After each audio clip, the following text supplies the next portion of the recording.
before that, I'd just like to call up to the microphone father of fallen Detective James Zadroga, Joe Zadroga.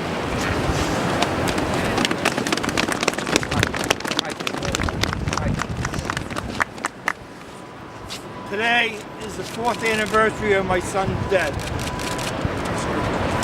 And I stand before you in amazement that 8 years, not just 4 years after my son's death, but 8 years after the event, this country still has not come forward to help the first responders that responded on that day. I still have to answer to my granddaughter on why her father died. She asked me why did he have to go?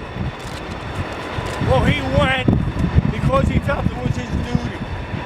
Just like the other first responders felt it was their duty. And if you talk to any of the first responders, they tell you the same thing. They would do it again for this country. Yet this country does not do it for them. They do not pass the bill that is in committee and ready to come out. That bill is needed to be passed to help these people that are sick. I know what they went through firsthand. I watched my son die, who was a strappy 270-pound man, and when he passed away, he was 170 pounds, lying on the floor. This is something that this country must do. As was said, what happens if we have another attack?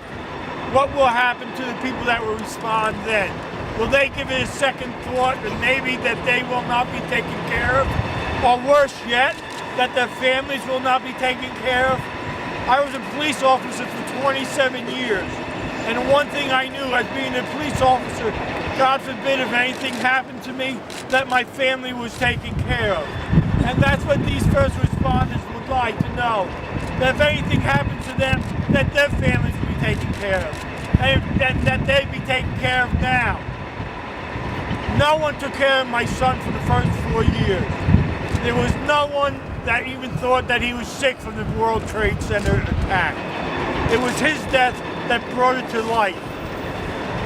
My wife and I decided to become advocates upon his death and go forth and work to get help for these people that are injured and sick because there was nothing being done for them. There was nothing that we were looking for. We were not looking to sue anybody. We were not looking for money. We were just looking for help so that these families would have something to hold on to and to at least survive as a family should survive and not live from day to day and not have money to live. So I ask you and I thank you, all our politicians that are here today. I thank you for bringing it forth. I thank you so much for everything you do. And at this point, I'd like to close with just a prayer.